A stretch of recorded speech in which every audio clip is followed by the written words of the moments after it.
Hola, bienvenidos, espero que te encuentres súper bien y el día de hoy vamos a trabajar un ejercicio de cálculo diferencial e integral. Espero que te ayude mucho y recuerda suscribirte y compartir este video con tus compañeros y con tus amigos. Así que damos inicio al ejercicio. Algunos investigadores intentan calcular qué tanto se puede acelerar una partícula y de esta manera acercarnos a saber si los objetos pueden viajar a velocidades cercanas a la velocidad de la luz. La velocidad de la luz es igual a 300.000 kilómetros por segundo. Si se estudia en específico el caso de una partícula cuya aceleración está dada por la doble derivada de 3x al cuadrado menos 10x más 14, determinar a. ¿Cuál es la función de velocidad si al instante t igual a 0 la velocidad de dicha partícula es de 0? B. ¿Cuál es la función de posición la cual se sabe que en el instante t igual a 0 toma un valor de 2? C. ¿Cuánto ha recorrido la partícula en el intervalo 3 a 6? D. Determina los puntos máximos y mínimos en su función de posición si es que existen. E. ¿Cuál es la razón de cambio promedio de la función de posición en los intervalos de tiempo 2, 4 y 5 y 6? Analiza y responde los siguientes planteamientos. A. ¿Qué nos indica la diferencia en el cálculo de la razón de cambio promedio en los intervalos de interés? B. Imagina que en lugar de estar hablando de la velocidad de una partícula, estuviéramos calculando ingresos. ¿Qué utilidad tendría el cálculo de la razón de cambio promedio en el contexto de un negocio familiar? Bueno, entonces, vamos a contestar la primera pregunta, que nos dice ¿cuál es la función de velocidad si al instante t igual a 0 la velocidad de dicha partícula es de 0? Ok, para contestar esa pregunta, entonces tenemos lo siguiente. Tenemos que tener en cuenta lo siguiente. Esta es la función de aceleración de la partícula, ¿cierto? Esta es la función de aceleración de la partícula. Tenemos que tener en cuenta, por ejemplo, que la posición x de t es x de t. Luego tenemos la velocidad. ¿Y qué es la velocidad? La velocidad de una partícula se puede calcular con la derivada de x respecto al tiempo, con la derivada de la posición respecto al tiempo. Ahora, si quisiéramos calcular la aceleración es la derivada de la velocidad respecto del tiempo, o lo que es lo mismo, calcular la doble derivada de la posición respecto al tiempo, ¿ok? Entonces, nos están preguntando cuál es la función de velocidad. ¿Qué pasa? Como yo tengo aceleración, lo que yo voy a hacer es lo siguiente, me voy a regresar, ¿cierto? Si tengo aceleración, aquí tendría velocidad, ok. Entonces, como la aceleración es la derivada de la velocidad, entonces, si yo me quiero regresar a la función de velocidad, lo que debo hacer en este caso es aplicar la operación contraria a la derivación, aplicar la operación contraria a la derivada es la integral, ¿ok? Entonces, para hallar la velocidad vamos a trabajar esto. Entonces nos tocaría o tendríamos que tener que es la integral de la doble derivada de x igual a 3x a la 2 igual a la integral de 3x a la 2 menos 10x más 14, ¿cierto? Entonces integramos respecto a de x. Ok, entonces, ¿qué tenemos? Bueno, aquí es la integral de la doble derivada respecto a x, ¿sí? Ok. Listo, entonces ya tenemos de esta forma. Entonces, ¿cómo hallamos esta integral? La integral la podemos dividir por partes o la podemos resolver directamente ahí. Vamos a resolverla directamente. Entonces me quedaría que f de x es igual a...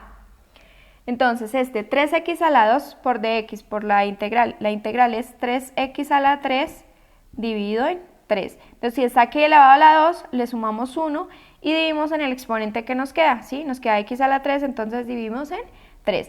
Menos 10, como x está a la 1, entonces aquí quedaría x a la 2 y dividimos en 2. Más 14, cuando está el término solo, lo que pasa es que se multiplica por la x. Más una constante de integración, ¿cierto? Ok, perfecto. Entonces, esta, que es la fórmula o la función de la velocidad, es igual a 3 dividido en 3 es igual a 1, entonces quedaría x a la 3 menos 10 dividido en 2, 5, entonces 5x a la 2 más 14x más c. ¿Ok? Listo, ok. Como mi pregunta me dice que en el instante t igual a 0, entonces este x en realidad representaría el tiempo, ¿cierto? X es igual al tiempo. Entonces voy a reemplazar aquí en mi función. Entonces la velocidad respecto al tiempo es igual a t a la 3 menos 5t a la 2 más 14t más c. ¿Ok? Listo, esa es la función de la velocidad. Ahora, ¿qué pasa? Me están diciendo que si al instante t igual a 0, la velocidad de dicha partícula es de 0. Entonces, t igual a 0, vamos a reemplazar. Entonces, la velocidad cuando el tiempo es 0 es igual a 0 a la 3 menos 5 por 0 a la 2 más 14 por 0 más c, ¿cierto? Entonces, esto queda que la velocidad cuando el tiempo es de 0 es igual a... Todo esto se va a convertir en 0, es decir que me queda únicamente c, ¿cierto? Entonces me dice que cuando t es igual a 0, la velocidad de dicha partícula es 0, o sea que f de x es igual a 0. Entonces en este caso esta es 0, entonces c es igual a 0 o 0 es igual a c. Listo, entonces como c es igual a 0 quiere decir que la función de velocidad me queda como velocidad respecto al tiempo es igual a t a la 3 menos 5t a la 2 más 14t y listo, ¿cierto? Porque la constante nos dio un valor de 0. Quiere decir entonces que esta es la función de la velocidad de la partícula que estamos estudiando. Listo, entonces esto es por responder esta pregunta. Ahora pasamos a la siguiente pregunta. Bueno, y nuestra segunda pregunta nos dice, ¿cuál es la función de posición en la cual se sabe que en el instante t igual a 0 toma un valor de 2? Ok, aquí ya tenemos velocidad, que la hallamos en el punto anterior, ¿cierto? Entonces, como la velocidad es la derivada de la posición respecto al tiempo, si yo quiero ahora obtener la posición teniendo la velocidad, pues también me devuelvo, ¿cierto? ¿Y cómo me regreso? También con y la integral, ¿ok? Entonces vamos a integrar. Entonces quedaría la integral de la velocidad, ¿cierto? Que sería de esto. Entonces t a la 3 menos 5t a la 2 más 14t respecto al tiempo, ¿ok? Listo, entonces, cuando yo integro, entonces ya no queda el signo de derivada, sino que ya me queda la función original de posición. Ok, entonces, para integrar esta parte está t a la 3, recordemos que le sumamos 1, entonces quedaría t a la 4 y lo dividimos en el exponente que nos queda, entonces sobre 4. Menos 5 t a la 3 dividido en 3, más 14 t a la 2 dividido en 2, más la constante. Ok, entonces esto quedaría que la posición es igual a 1/4 de t a la 4 menos 5 tercios t a la 3 más 14 dividido en 2 es igual a 7, entonces 7 t a la 2 más la constante. Ok, me dice cuál es la función de posición si se sabe que en el instante t igual a 0 toma un valor de 2. Quiere decir que cuando t es igual a 0, la función toma un valor de 2, ¿ok? Entonces vamos a reemplazar este 2 aquí en f de t, entonces quedaría 2 es igual a 1/4 y acá en t pues vamos a reemplazar 0, ¿cierto? 0 a la 4 menos 5 tercios, 0 a la 3 más 7, 0 elevado a la 2 más la constante. Ok, como todo esto está multiplicándose por 0, esto me da 0. Quiere decir que 2 es igual a c. O sea que la constante toma un valor de 2. Listo. Entonces, como yo ya he hallado el valor de la constante, únicamente la reemplazo acá en la función y nos quedaría, ahora sí, la función de posición definitivamente. Entonces, c es igual a 2. Entonces, la función me quedaría de la siguiente forma.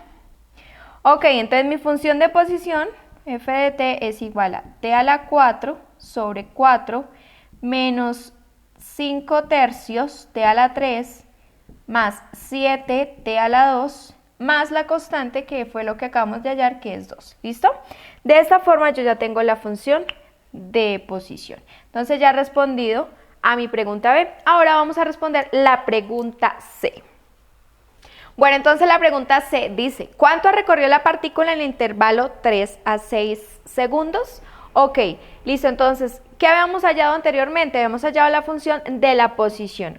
Entonces, nos piden ahora cuánto ha recorrido en este intervalo de tiempo. Entonces, como ya tenemos la función de posición, lo único que hacemos es que vamos a hallarlo en los intervalos. ¿De cuál? El intervalo de 3 a 6. Lo que hacemos es que primero reemplazamos los 6 segundos en t y le restamos cuando reemplacemos el tiempo de 3 segundos acá en la ecuación. ¿Listo? Entonces tendríamos un cuarto de t, pero t es 6, entonces de 6 a la 4, menos 5 tercios de t a la 3, o sea, de 6 a la 3, más 7 por t a la 2, o sea, 6 a la 2, más 2, ¿ok? Esa es la primera parte. Le vamos a restar cuando reemplacemos en 3, menos un cuarto, t a la 4, ¿y cuánto es t ahora? 3 a la 4, menos 5 tercios t a la 3, o sea, 3 a la 3, más 7t a la 2, o sea, 3 a la 2, más 2. ¿Listo? Ok.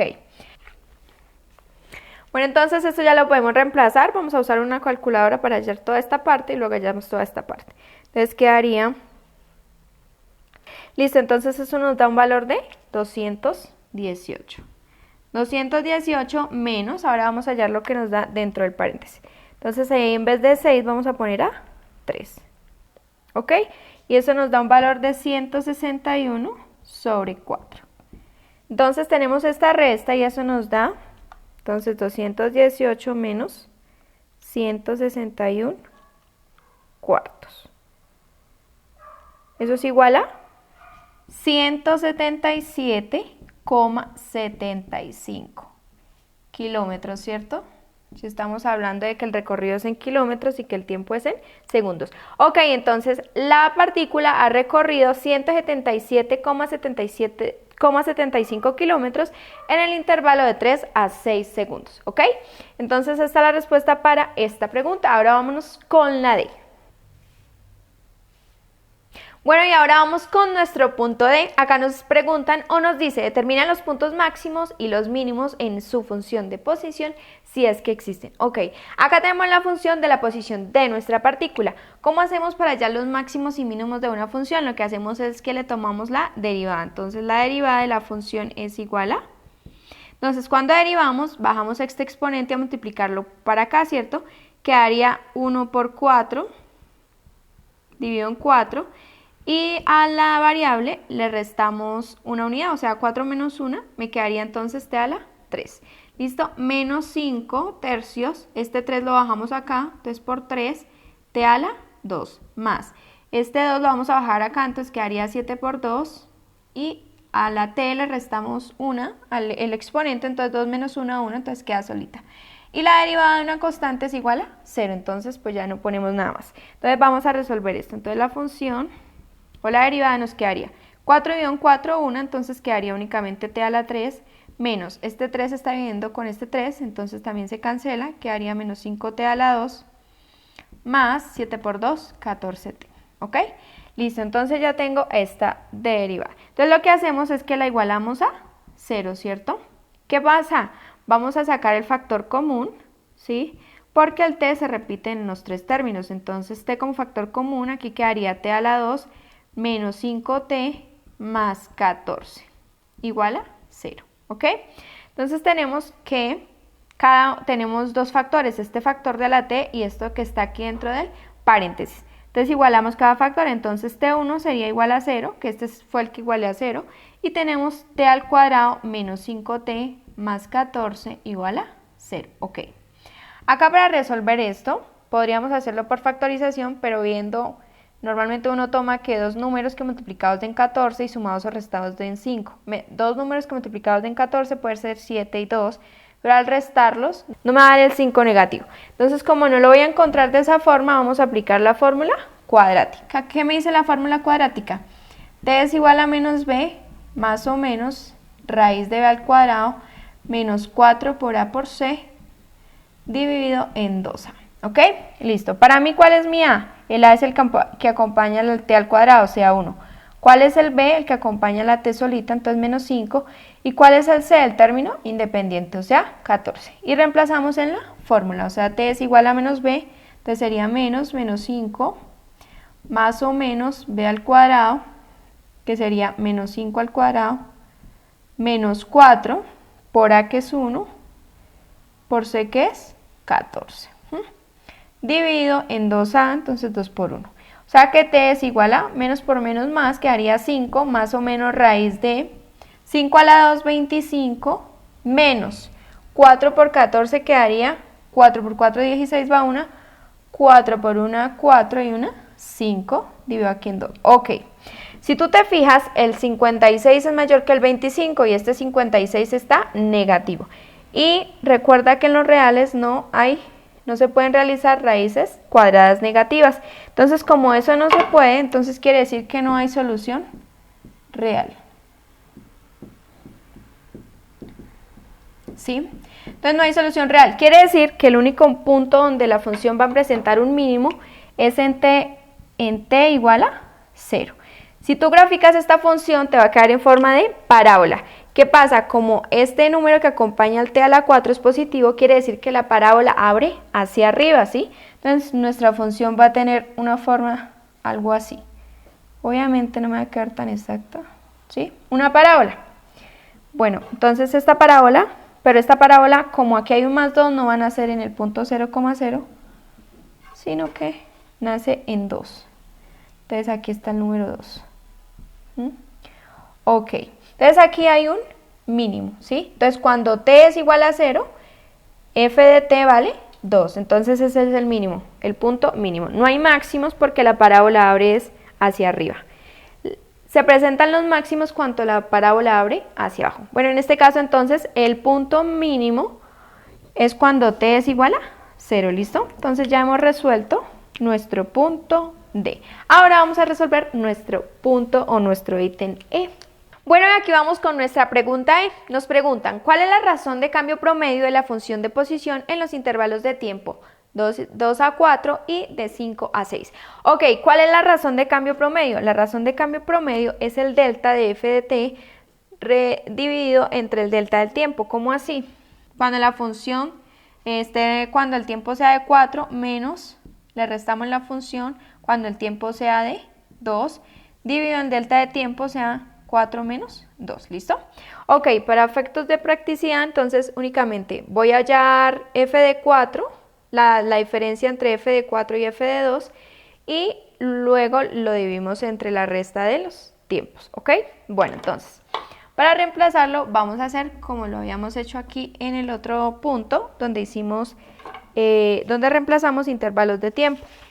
Entonces vamos a hallar primero el intervalo 2 a 4. Entonces, ¿qué hacemos? Reemplazamos acá, entonces de 2 a 4, de 2 a 4, ¿listo? Entonces reemplazamos normal. Entonces quedaría un cuarto de t a la 4, entonces empezamos con 4, sería 4 a la 4, menos 5 tercios de 4 a la 3, más 7 por 4 a la 2, más 2, menos un cuarto de 2 elevado a la 4, menos 5 tercios de 2 elevado a la 3, más 7 por 2 elevado a la 2, más 2, ¿ok?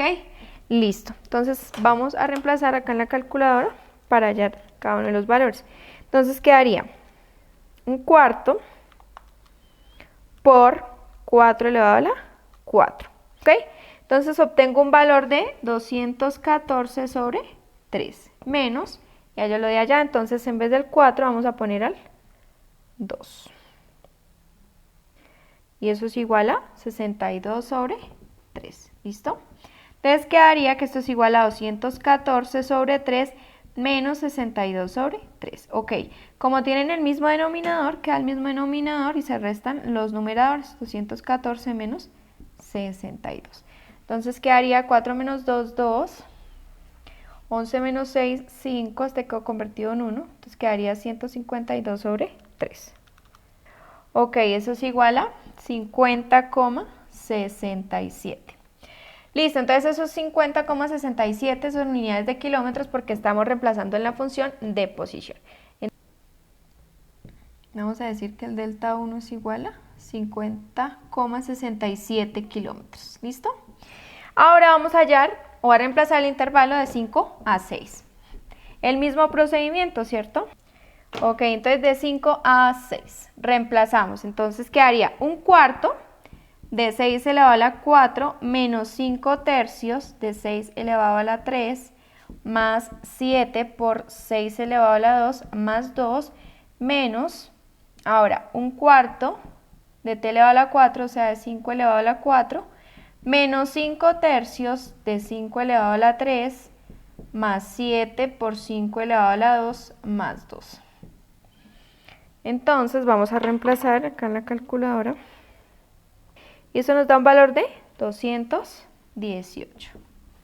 Menos, vamos a ver cuánto nos da acá, entonces cambiamos el 6 por el 5. Y eso nos da 1499 dividido en 12. Ok, entonces ahora esta resta 218 menos 1499 dividido en 12. Entonces quedaría. Y eso nos da 1117 dividido en 12. Eso es igual en decimal a 93,08. ¿Ok? Listo. Entonces ya tengo el delta de 2 o el intervalo.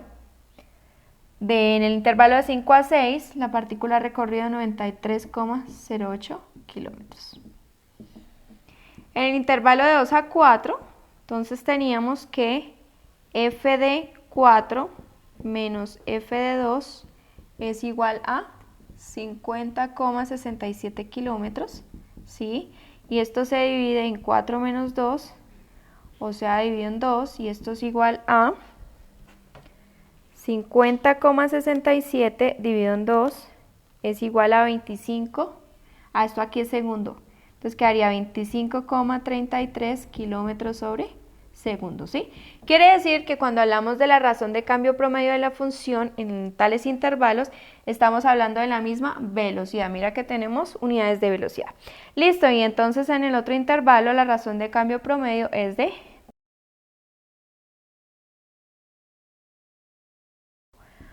En esa nos dio en la posición 93,08 kilómetros dividido en 1. Entonces queda lo mismo, 93,08 kilómetros, aquí segundo.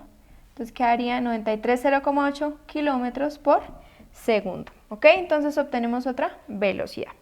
Entonces ya tenemos las dos razones de cambio promedio para los dos intervalos. Este es para el intervalo 5,6. ¿Listo? Entonces eso era todo lo que nos pedían en este punto. Ahora vámonos con el segundo ítem y cada uno de esos puntos. Bueno, ahora vamos con nuestro segundo ítem, que es ya la parte final. Y en la pregunta dice, ¿qué nos indica la diferencia en el cálculo de la razón de cambio promedio en los intervalos de interés? Ok, recordemos que en nuestro ítem anterior habíamos hallado la razón de cambio promedio en el intervalo de 2 a 4 segundos y en el intervalo de 5 a 6 segundos. En el intervalo de 2 a 4 segundos, la razón de cambio nos había dado 25,33 kilómetros por segundo, y en el intervalo de 5 a 6 segundos la velocidad nos da de 93,08 kilómetros por segundo. Si nos fijamos, la velocidad aumenta bastante, ¿cierto? Entonces, eso nos indica que a medida, si nosotros observamos estas dos velocidades, nos está indicando que a medida que el tiempo aumenta, ¿sí?, la velocidad cambia y cambia bastante, ¿ok? Eso quiere decir que como la velocidad cambia, entonces quiere decir que hay una aceleración. Es como es una parábola, vemos que esta pues va hacia arriba, ¿no? Quiere decir que a medida que transcurre más tiempo, estos valores de velocidad se van a hacer mucho más grandes. Eso es lo que nos indica la razón de cambio promedio en los intervalos de interés. ¿Listo? Ahora nuestra pregunta B, o nuestro ítem B, nos dice, imagina que en lugar de estar hablando de la velocidad de una partícula, estuviéramos calculando ingresos. ¿Qué utilidad tendría el cálculo de la razón de cambio promedio en el contexto de un negocio familiar? Ok, listo. Entonces, eso lo que nos indica es que ese cálculo de la razón de cambio promedio nos indica qué tanto va a crecer nuestros ingresos a medida que, por ejemplo, haz de cuenta que T ya no va a ser tiempo, sino que entonces ahora nuestra variable de T va a ser, por ejemplo, X, y que X puede ser el número de artículos producidos y vendidos, ¿sí? Puede ser artículos o algún tipo de servicio. Depende de lo que ofrezca el negocio familiar. Entonces, esa razón de cambio promedio nos va a indicar qué tanto van a crecer o a bajar los ingresos dependiendo del número de artículos producidos y vendidos, ¿sí? Entonces, eso me va a indicar que yo puedo hallar, entonces me puede servir para hallar el rango en el número de artículos, ¿sí? Voy a solamente poner a X, entonces hallar el rango en el número de artículos donde los ingresos son más altos, por ejemplo, donde los ingresos son más altos. O también puede ocurrir que puedo encontrar el intervalo de número de artículos producidos y vendidos donde, por ejemplo, los ingresos pueden estar más bajos, ¿cierto? Entonces, eso lo que me indica es eso. Vamos a mirar qué tanto cambia los ingresos de la empresa a medida que yo aumento el número de artículos producidos o le disminuyo, dependiendo del rango en el que se esté analizando. Listo, entonces esto es todo por este ejercicio. Espero que hayas entendido, que te haya quedado claro. Recuerda que si tienes alguna duda, puedes dejármela aquí abajo en los comentarios. Recuerda compartir con todos tus amigos y compañeros y recuerda suscribirte y nos vemos en un próximo video. ¡Chao!